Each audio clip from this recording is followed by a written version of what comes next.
destas exortações tão especiais e significativas que foram dirigidas por Paulo aos presbíteros de Éfeso reunidos em Mileto.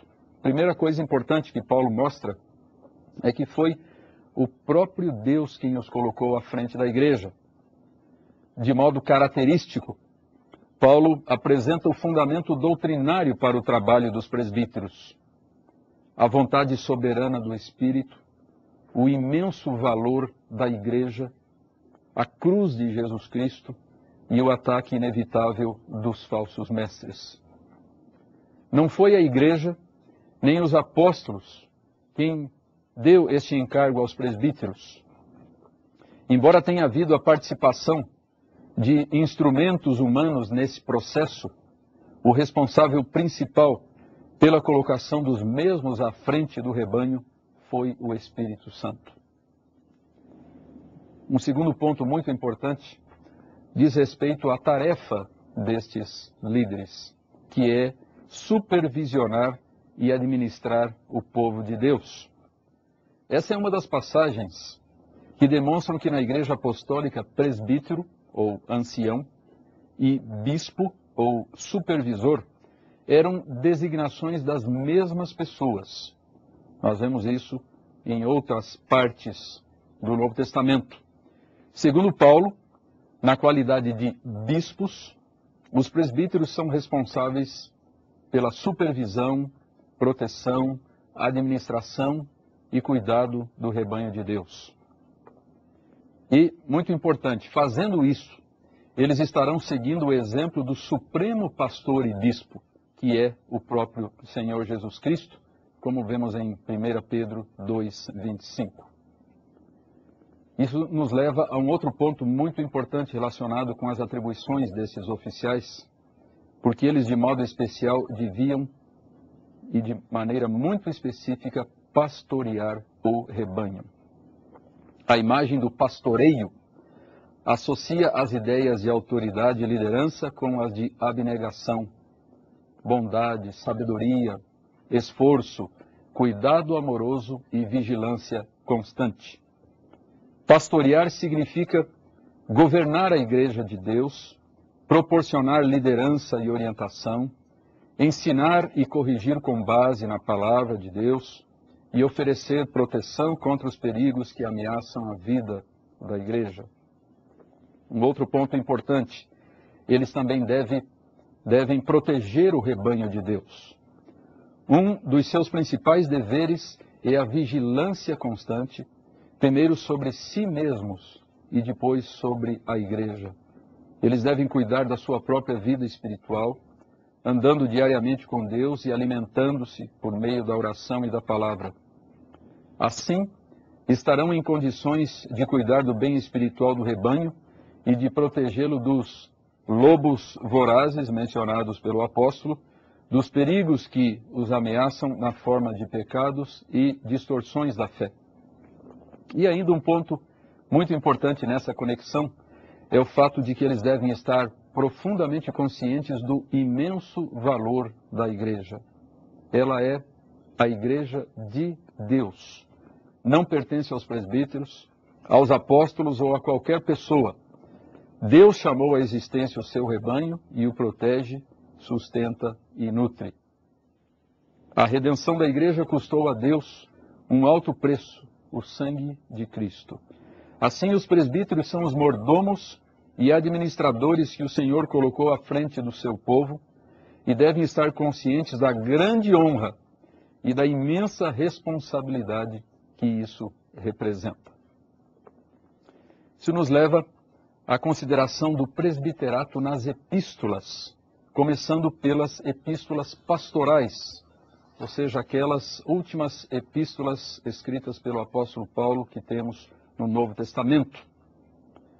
Embora os presbíteros não sejam mencionados explicitamente nas cartas de Paulo às igrejas, na verdade nós temos apenas uma referência aos bispos, juntamente com os diáconos, em Filipenses 1, versículo 1, existem várias referências altamente significativas a eles nas epístolas pastorais.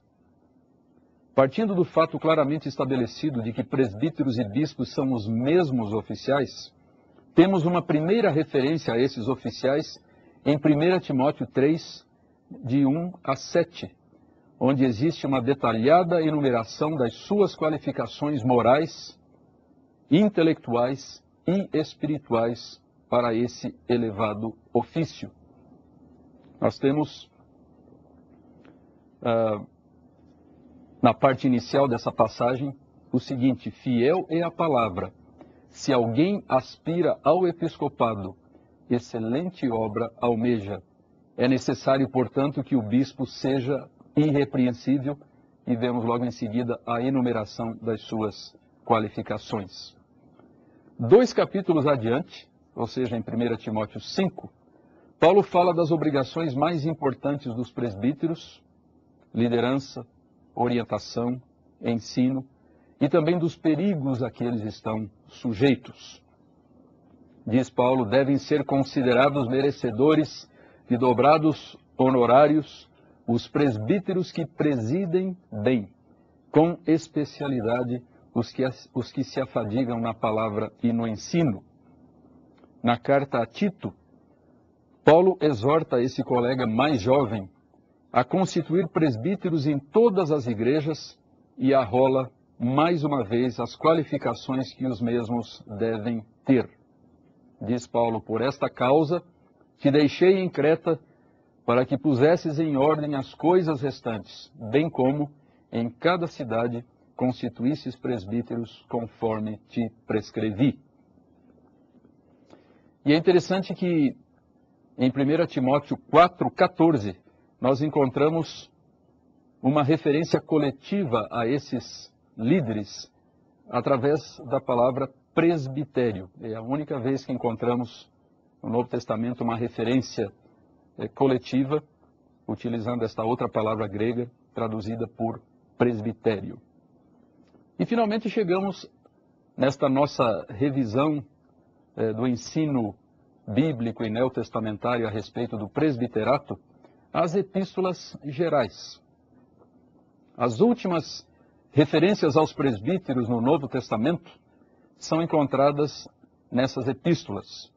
Tiago 5,14 fala das responsabilidades pastorais desses líderes em relação aos enfermos, orando por eles e ungindo-os com óleo em nome do Senhor.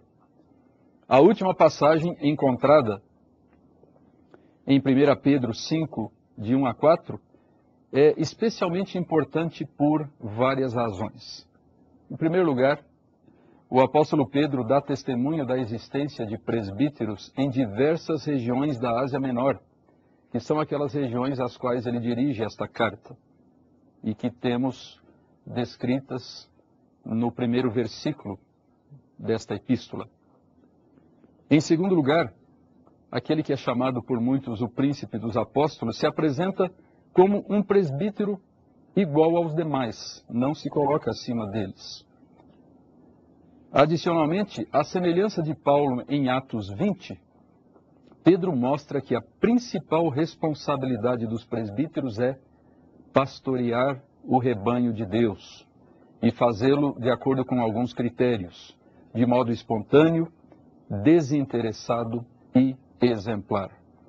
E, finalmente, o apóstolo Pedro lhes diz que, em assim fazendo, eles estarão seguindo o exemplo do Supremo Pastor, o próprio Cristo.